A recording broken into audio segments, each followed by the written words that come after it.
Besides founder and team leader Kyle Whissel, no one in this 9-episode series taking you inside Whissel Realty Group has been on the journey longer than Media Manager Bryan Koci. He's been alongside Kyle for about a decade now. And if you're looking for tips into branding, into media, into video, into a studio space, into social media, you're in the right place. Here in the 6th episode of the series, Bryan shares with you the modularity of the studio space that we recorded it in and the different ways that the team and other people use the studio space. He breaks down specific tips for Instagram and Facebook, all under the philosophy of different audience requires different channel, and why you need to break out multiple channels if you have different audiences. He breaks down the 3 pillars of their content strategy, including agent-facing content and consumer-facing content, for a dive into how media and branding played an important role in the growth of Whissel Realty Group. Here's Bryan Koci on Real Estate Team OS. No matter where your business is today or where you want to take it, you'll get there faster and more profitably with an operating system.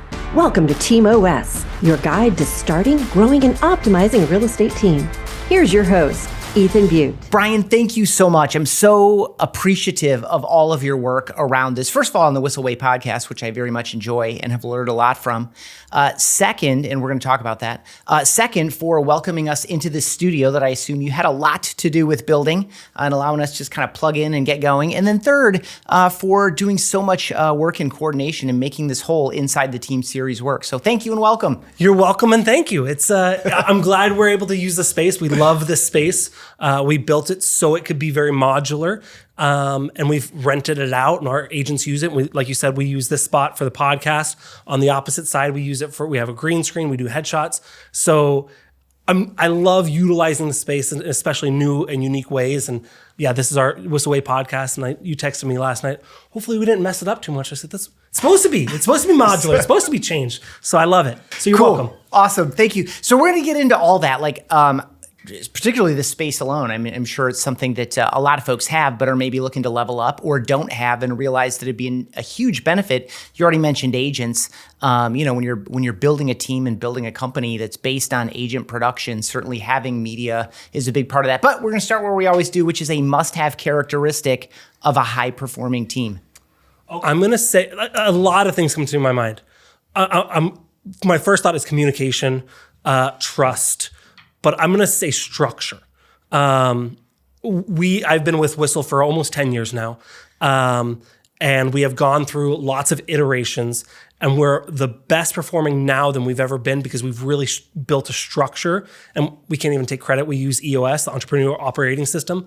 And that's really helped us define roles, responsibilities, meetings to actually have them be impactful, help us not only, I think a lot of teams that are struggling to get to the high performing state get stuck in the firefighting stage. Mm-hmm.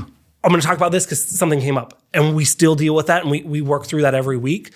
But we take 4 off-site sessions a year to really plan the business. We plan our year, and we build our quarterly projects to make sure that we're doing what we're supposed to do, so that way we don't get to the end of the year and go, oh, we were off track Q1 and we had no idea. So structure, I think, is the other things, communication, trust, those are necessary.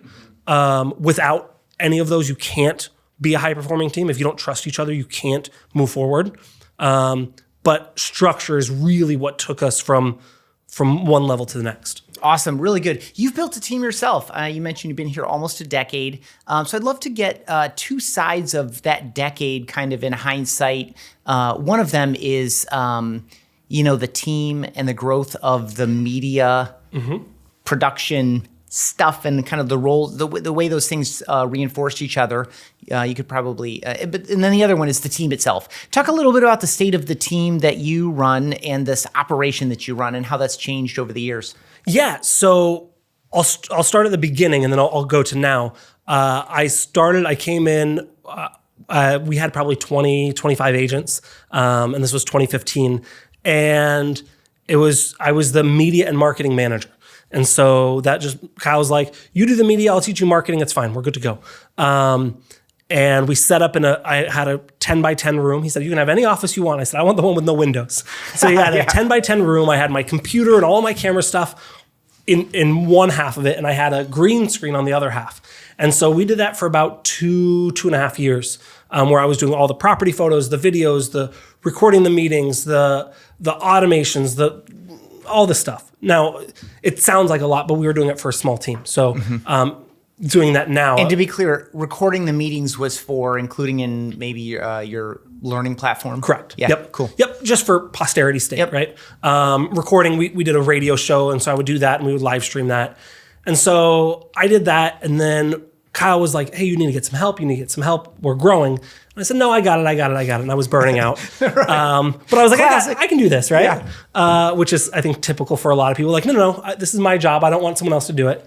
And then we went to Agent 2021. It was Gary Vee's initial kickoff of his conference that he did.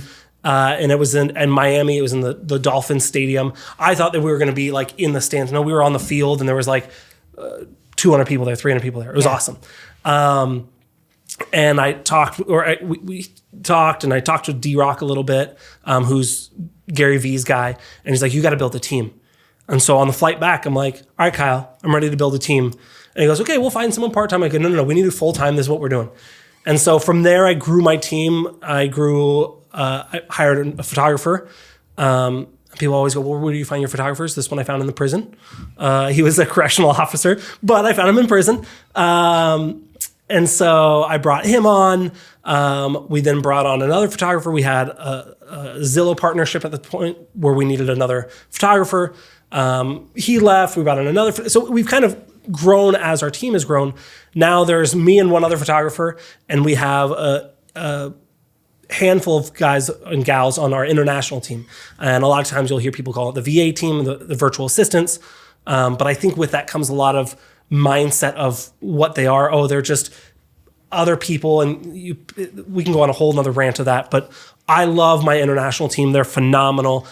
We have Cedric, who's been with me for, I think, 4 years now, who does a lot of our project management stuff. We have a photo editor. And both of these guys do video editors. We have graphic designers, social media management. And so we've really grown it from just me solo to a team as we've needed it, to I think there's 7 of us now. Awesome. And what was that's a whole different thing. I mean, you kind of playfully mentioned something I can personally relate to, which is like, no, I could do that while I'm burning out, or like, I really want to do that, even though maybe I shouldn't. Like, I've struggled with that my entire career in different ways. How's the path been for you in going from the guy who did it all, I set it all up, I was running all this stuff, to now I'm dedicating some share of my time to making sure everything's good, that I have the trust that I need, that I'm communicating well, that I'm taking this quarterly plan that then is customized to our division of the world and the organization, making sure I'm communicating that to the team, and that all these other things. Like, it's a whole different skill set. What was that? And the reason I'm asking is that every single team leader needs to go through this themselves. So I'd love to hear it. And I've asked many team leaders who are agents, become team leader, become full-time leader, and they get out of production, or maybe they stay, whatever. Like, you're essentially a team leader who's still in production. How did that go for you? It's hard. Yeah. And you're like, oh, I'm going to have leverage. I'll have more time. And it's hard. And I have... I'm sorry if you're out there, but I have the best media team in the business. And I know you have a great media team too. But for a team, me and John. I'm confident I have the best media team for our company. But it's hard when you see something and go, I would have done this different, or why did they do that? And 99% of the time is, I'll ask Chad, my photographer, why didn't you shoot this? Why didn't you get this angle? And he has a real reason, but from this side, I don't see it. And so it's a lot harder than I thought. I always tell, this was less so now, but when we were growing, and love Kyle. Kyle's not perfect. I would constantly try and, not constantly, but I would remind my coworkers, I say, look, Kyle's where he's at because he was a phenomenal real estate agent. He didn't come in from the outside world of CEO dumb and say, I'm the best leader that there ever was, and I'm coming in and doing this. And so I said, look, he's doing the best he can. We need to give him some grace. And because there's been times where I've met with Kyle and said, hey, look, I need something different from you. And that's hard for me. And so it's interesting being on one side of it and then flipping over and going, oh, I got to lead this team because I'm really good at media. And that's a different realm. So it's interesting. It's difficult. It's giving me time to reflect of what I'm good at, what I like, and really trying to help kind of piece together a job as I've been here for a decade of what's really going to be impactful for me, my family, but also the company. So I'm not just pushing a button. I think people get to the point of, oh, I need to build a team. I need to be a leader. And after a certain amount of time, they hate it. And they're handing off their leads. And again, I've seen this from Kyle, and we're way better at it now. But handing off, oh, this is my client. And then the client signs with someone else. And Kyle's like, what's happening? And so it's frustrating. But I'm getting to a point where I'm like, okay, I can't pull away from media completely because that's what I'm great at. That's what I love. How can I bring that back in while still utilizing my time effectively? It's a very difficult balance. And one that I still struggle with. And every time I'm like, I have no idea what's going on. So funny. It's really good. They're like these glimpses, like, oh, I've got it put together. And then it's like, it's fleeting. Everything is fleeting.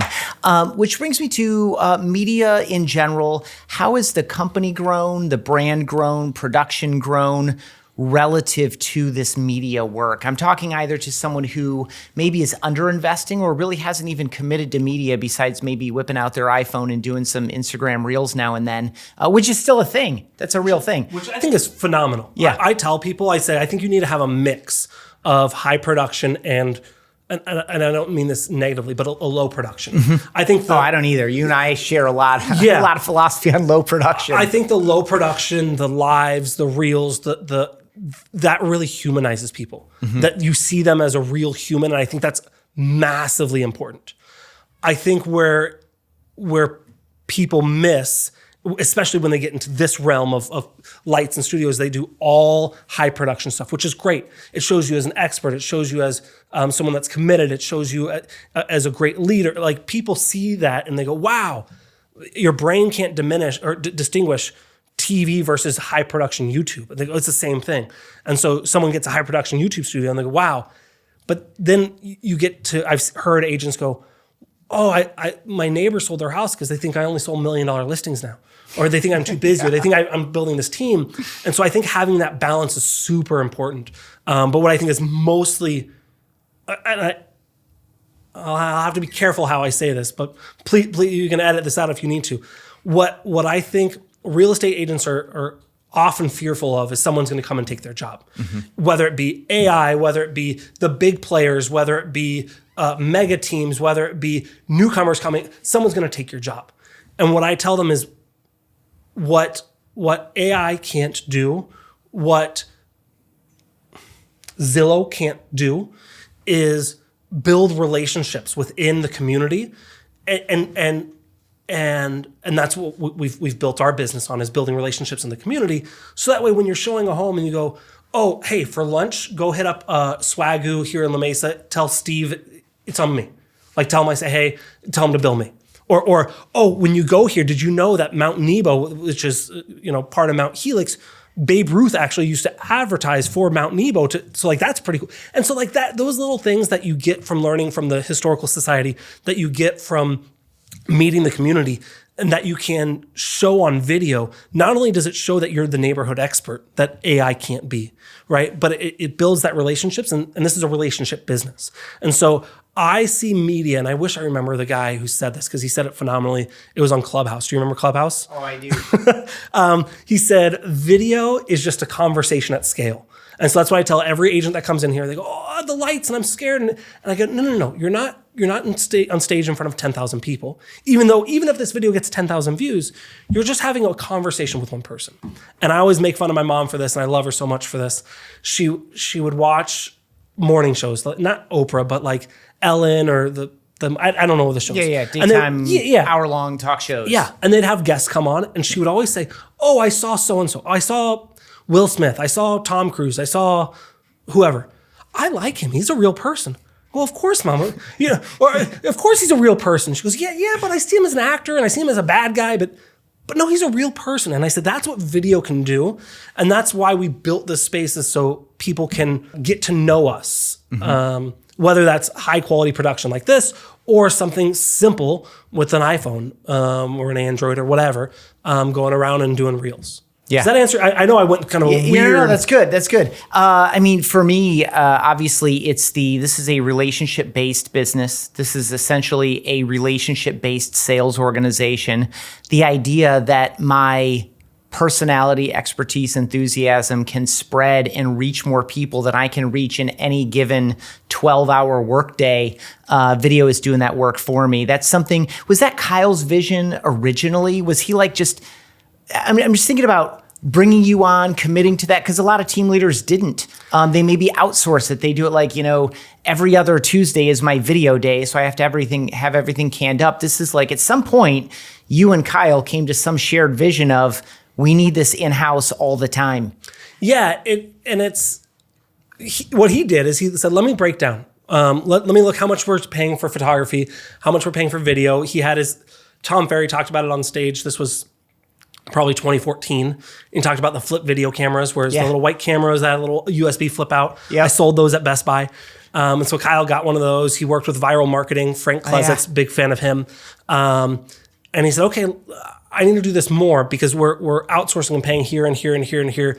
And Kyle is very well aware of what is my time worth, what's my skill set. And Kyle's unique because he's good at a lot of things. And so him being able to say, I know I'm good at this, but I'm going to pull it back and let someone else do it is a big skill that I think a lot of team leaders can learn from. And so he brought me in because he said, look, we're paying an average of $300 a shoot. We're doing this many shoots. If I pay this much, I can bring someone in-house and they can do all the shoots and anything else I want to do. Any other media, any other marketing, I can say, Brian, do that. And so that's what we came on. And so there's not really, that was kind of a no-brainer for him because he had a team. Now, if you have a small team, you have one or two people, that's not really feasible in a lot of ways. But you can use some of these programs. You can use international team members to help edit. You can use people like Frank Kleset's at Viral to help grow your stuff. I know Keeping Current Matters has some really cool stuff. I know there's 1,000 others that I'm not mentioning. None of them have paid me. If you want to pay me, I'm not for sale. That's fine. But anyways, so that was kind of a no-brainer. But now it went from that to where, again, as the team grew, not only was it great for our team to be able to create internal stuff, right? You mentioned the Whissel Way podcast. We can make external stuff. It's a great way to be a thought leader without being pretentious about it. Mm-hmm. And Kyle gets to share his thoughts, which is great for multiple things, right? It helps other people, other agents get better. Kyle's of the opinion of like, we all should grow together, right? Gary Vee says there's two ways to have the tallest building. Either tear down everyone else's building, and so you're the last one standing, or just build the tallest building. Right? Don't worry about what other people are doing. Just keep going. And so that's really kind of what we're focusing on. And so one, it helps other people, right? I'm all full of cliches. Rising tide lifts all ships. That's the right? one. There you go. There's my next cliche. But let's make other agents better. So that way when we're working with other people, they can be better. It also helps give us referrals, right? People watch the show and they go, oh, I like that guy. And so, hey, my client's moving to San Diego. Send them your way.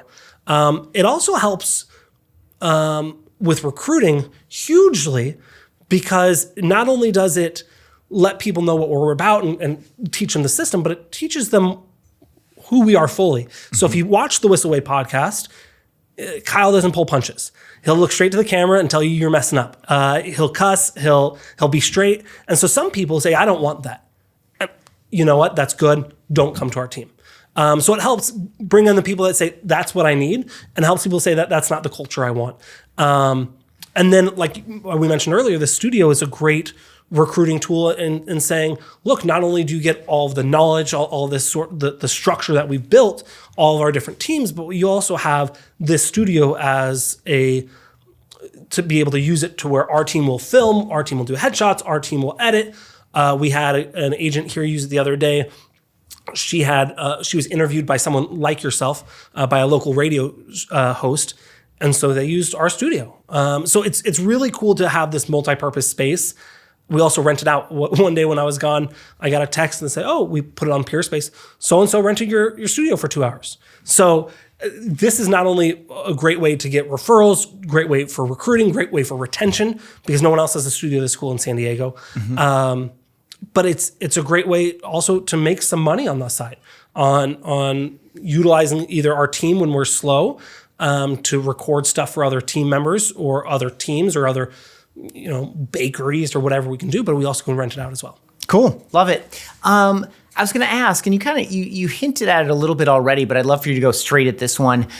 Balancing the amount of time and energy and effort you're putting into consumer-facing media, all in, versus agent-facing or agent-serving. Yeah, and balance is important. And so we kind of have a couple different pillars that we do that with. And so how our month typically looks is Kyle and I film we just moved it every Thursday for the podcast. And from that podcast, we, for the Whissel Way podcast, which is agent focused, we'll film it, we'll edit it, we'll distribute it, and we'll post it on Facebook and YouTube and all the places, right? And then we'll cut up mini clips. So that's really, and then we'll send out emails.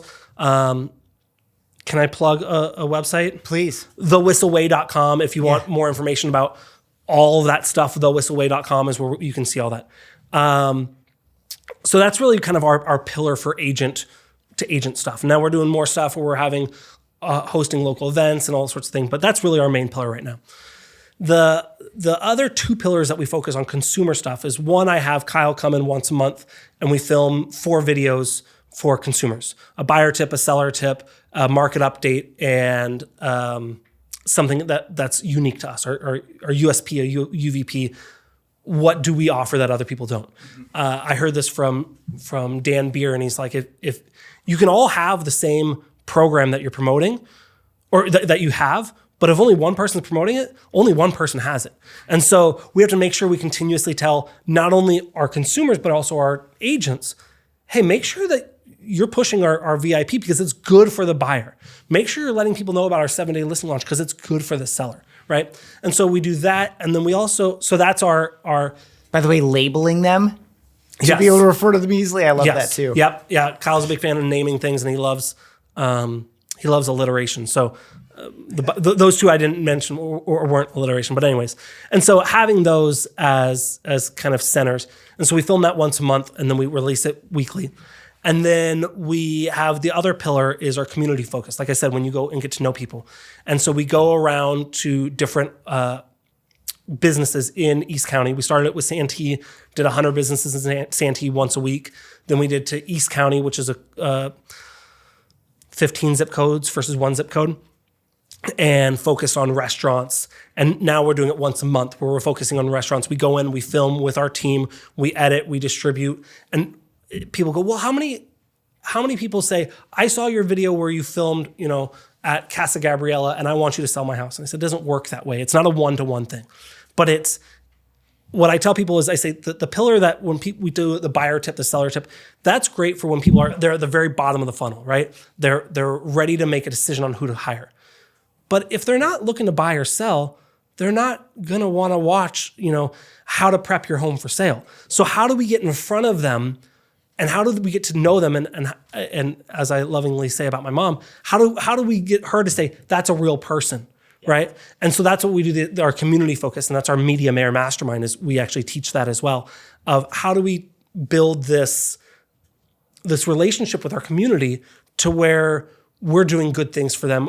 And it's not a one-to-one. You do one, you get a listing, but it's a conglomerate. That's not the right word. It grows, right? And so we've gotten, we filmed one video when we were doing Santee Saturdays. It was very sexy video. It was high quality. It could be on HGTV. It was about a retirement community. I had old ladies doing puzzles. I filmed the pool. It was not sexy, obviously, right? It was a retirement community. I love the retirement community. My grandparents live there. I love it. But it wasn't sexy. Well, the owner of that, who we didn't even interview, said, hey, you guys did a great job promoting my business. will you list my $4 million home? Sure. Right. We did one. But it wasn't that transactional. It's just these are the types of things that happen when you do this consistently and from the right place. And I mean, for anyone that knows Kyle got a cyber truck and wrapped it with Whissel. He parked it in front of the office one day, and I saw in one of our groups, La Mesa Happenings. It's not a group I own, but it doesn't matter. And people were like, "Oh, look at this douchebag," right? Because it was an early thing, and people are haters. But then the amount of responses of other people like, no, this dude's cool. He does a lot for the community. No, this guy, like he like all this stuff. I finally hit up Kyle. I'm like, do you know these guys? He goes, no idea. But it's the amount of community outreach that we've done, the amount of relationships that we've built with local business owners. And we love local business owners because they're connectors as well. They know other businesses.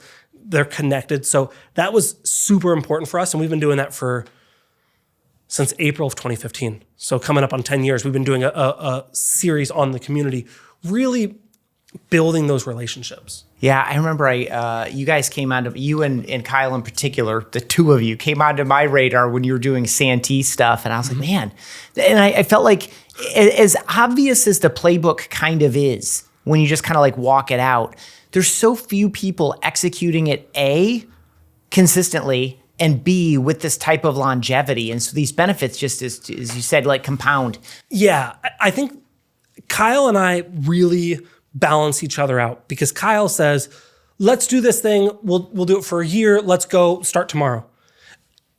And I'm the one, I'm like, no, let me build let me build the structure. Let me do all this stuff. And so we're on kind of opposite ends of that teeter-totter, right? And so we find that balance of like, he wants 7 episodes filmed tomorrow. And I'm like, I got to buy a new camera, right? And so we got to find that. And I think what a lot of agents have is either they're one way or the other, and they don't have someone to balance them.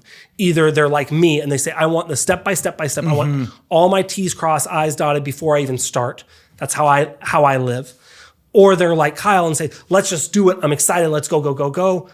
But then something else happens. A fire shows up and it quickly moves. And so that's where can I do one more plug? Yeah. Our Media Manager Mastermind comes in. We started this in 2018, and we built a course around how do we help those that are stuck in the analysis paralysis and give them an exact playbook, and how do we show them how it's done so that way they can just launch and go forward. And so we literally spent 4 days filming this, editing this. We do bi-weekly calls with the community members to really help them get unstuck and move forward. And having that playbook and going, okay, now I know what I'm going to post Monday, Tuesday, Wednesday, Thursday, Friday. Now I know how I'm going to find my videographer. Now I know how I'm going to edit this and distribute this and how to set it up and avoid all of the mistakes we did, because we made a lot of them. It takes kind of both those personalities, and knowing what personality you have, you can help check yourself. Even if you go, Brian, I can't hire a videographer. That's fine. Check yourself of going too far too fast by saying, I'm going to commit. Like we did Santee Saturdays. We did our radio show was called Whissel Wednesdays. Commit and so, hey, I'm going to put one out every Saturday. And if you're someone like Kyle who's like, go, go, go, go, go, well, now you committed to every Saturday for a year, for 6 months, whatever. Don't let your people down. Don't let yourself down. You've committed. That'll help you go through. So those are some of the kind of strategies that can help both directions go forward. Yeah. By the way, good job picking up on named things that are alliterative. I'm like, Kyle loves alliteration. Here's no alliteration. Yeah. No, you just gave us a couple. So with that, give me a couple channel or distribution tips. I mean, it's one thing to have good ideas, to actually go out and capture it all, to get it edited locally or internationally or whatever. But you obviously want to get it in front of the right people, and maybe put this against, the past decade, put it against time, like channels and distribution. What are you really excited about? What's maybe a big mistake you made? What is something that has kind of faded out? And maybe what's something that you're really excited about as we head into 2025? All right, I'll try and go through this because I was like, I can talk on this for an hour. Yeah. If you're starting a community page like we did Santee Saturdays. We did it on our Whissel Realty group Facebook page. We had that for like 8 years previously. We gained like 5,000 followers. Cool. when we switched it to East County Eats, we built its own Facebook page with the intention of, if you're looking to buy a car, sure, you might follow Drew Ford. But if you're not looking to buy a car, you're not going to follow Drew Ford because you know they're going to tell you car stuff. And you're like, I don't care about car stuff, right? And so we built its own channel. And within the first year, I think we had like 15,000 followers on that page. So number one, if you have a different audience, create a different channel. I think that's the most important thing I can tell you. We have 4 YouTube channels, right? We have one for our consumers. We have one for our agents, agent attraction information. We have one for everything East County. We have one for a team that joined us.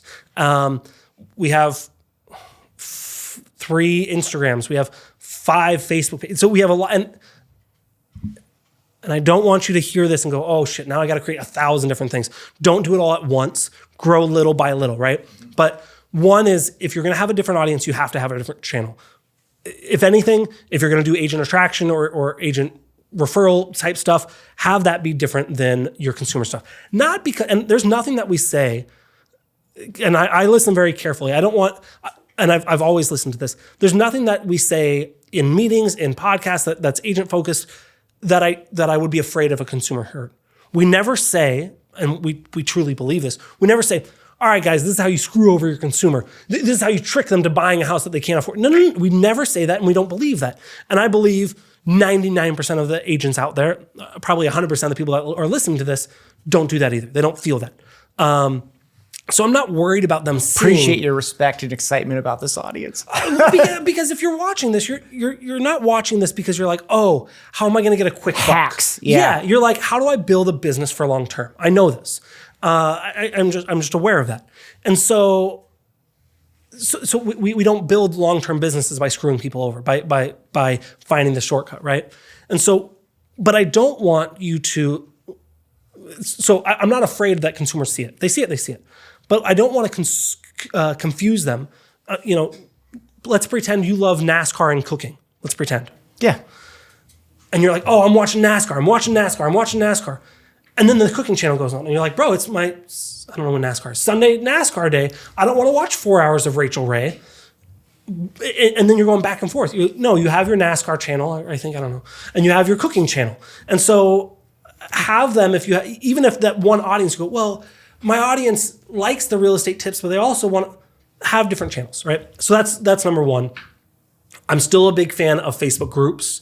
I think a Facebook page and a Facebook group, how I would distinguish between the two. A Facebook page is someone up on stage, right? They're on stage. You're talking to a lot of people and they're consuming it passively. Mm-hmm. A Facebook group is, I'm thinking about, you go into a conference and you listen to someone on stage. Then you go to lunch with 50 people or 20 people or whatever. And what did you learn about this? And, how about that? That's what a Facebook group is. It builds collaboration. It builds relationships. Without you having to, you don't have to post all the content. Other people post it for you. So that's that. I'm a big fan of, my number one tip or hack on Instagram is utilize the collaborator. And what a collaborator does is say we do this video together, and you post it on your Instagram and you add me as a collaborator. I get a little notification. Ethan added me as a collaborator. I get to hit accept. And once I hit accept, say you get 500 views and I get 100 views. Now the video shows that it has 600 views. And I got to post something without having to do any work. And so we love doing that for our team is, hey, when we do a property reel, we're going to add our agents as a collaborator. When we do a neighborhood spotlight, add the business, maybe you're spotlighting La Mesa. We'll add a couple businesses that are in La Mesa. Say you're spotlighting Light Bulb Coffee, or one of our favorite coffee places. Tag them, tag the owner, tag an employee, or not tag, add them as a collaborator. If you're an agent listening to this and you're saying, oh, I want to get more views on my properties or my open houses. Add your sellers as a collaborator. Add your lender. Add your title. Add, maybe not for an open house, but if you're doing something spotlighting the community, add the city chamber of commerce. Add the mayor. Like you can only add 5 collaborators, so be conscious of who you're doing it with.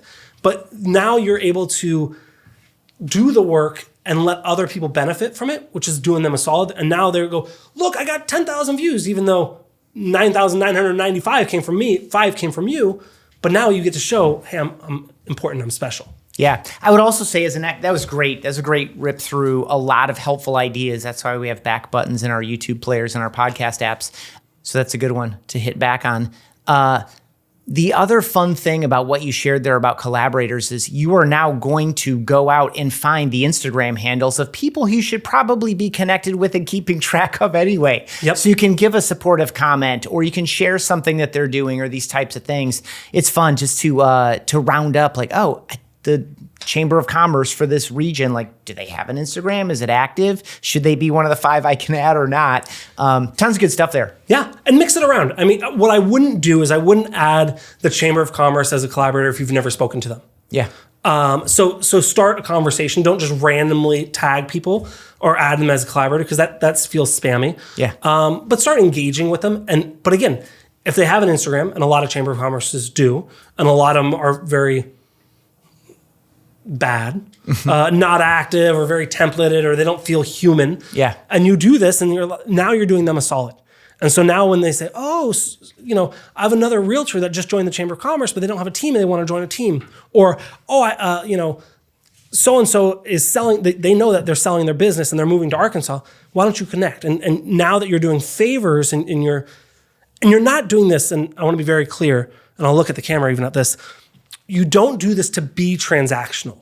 Your goal is not to be, I'm going to do this so that I get this. It's not a tit for tat. You're doing good things for the community because you're a part of the community. Mm-hmm. You're doing good things for the chamber. You're doing good things for your fellow person because that's what you do. Whether it's based on your religion, whether it's based on your upbringing, whether it's based on whatever, you do good things because you do good things. And good things come back. And so when I just want you to check yourself, and I think it's so important to know the ROI on things. I think it's incredibly important. But I also think you got to check yourself and know, sometimes I do things because it's good. Mm-hmm.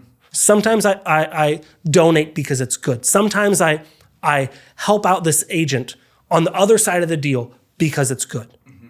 Not because it's best for me financially, or I'm going to do... Because I've reasonably projected the ROI of this decision. Mm-hmm. Yeah. And I mean, I'm just finishing watching Suits again. I love that show. But everything there is tit for tat. You owe me. I did this for you, so you have to do this for me.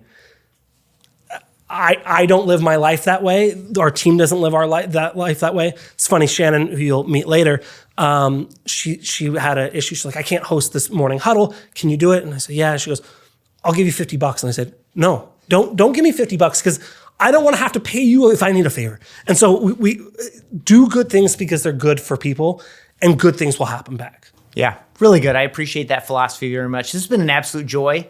Thank you for welcoming us into your space in particular. It's great to be here. I look forward to all the other conversations that we're going to have and share. Before I let you go, though, I would love to know, what is one of your most frivolous purchases? Or what's a cheapskate habit you hold on to even though you probably don't need to? Oh, man. I love how it's like, hey, are you good with money or bad with money? And I'm both. Yeah. A lot of people go both on all these closing questions. So frivolous, I can't think of a specific thing, but I can tell you probably a quarter of my camera gear is frivolous because I see a really good ad. And here's another tip I want to give to the audience. The more equipment you have, and John, I'm sure you'll back me up on this, the more equipment you have, the less you'll use it, the less you'll shoot. Because I've come to the point where I'm like, oh, I have to, before I shoot, I have to get a microphone and a light and oh, well, then I have to charge, and it becomes this whole thing, right? Yeah. And the administrative overhead you've created with this is... Yeah. And so I mean, my closet of storage is there, and there's half of the stuff in there. I'm like, yeah, I bought this and I never used it once. You know, a little slider, a camera on skateboard wheels, a phone holder that goes around your neck, just dumb stuff, right? And Instagram, dude, for a minute, I told myself I couldn't go on Instagram for a month because it got me. It was like every time I went on there, I bought new shoes. So I would say that I'm frivolous with some of the camera stuff, but yet I'm cheap on some of the stuff where I'm like just little things like, hey, let's share, like sharing a Netflix account with my mom. Yeah. Well, she actually shares it with me. I pay for it. It makes me sound really cheap. But just little things like that are like, hey, we can all just use this one login. And it's like, maybe we all get our own login. We don't need all one thing. So that's where I would say I'm a cheapskate, and I try and there's plenty of times where I'm like, what can we use from okay, what the real answer is, and every guy listening to this can understand, the real answer is that the cheapskate thing, especially with Amazon being so cheap and so fast, I keep so many cords. I've got two drawers of cords in my office. I've got a box of cords there. I've got 2 boxes at home. And my wife's like, we don't need these. And if we do, we can buy it from Amazon. So, but what if I need it right now? So that's... If I need 3 of them at the same time. I'm horrible with it. I store too many cords. That's my most cheapskate thing. Cool. Really good. Thank you so much, Bryan. Appreciate you. Appreciate you. Thanks for checking out this episode of Team OS. Get quick insights all the time by checking out Real Estate Team OS on Instagram and on TikTok.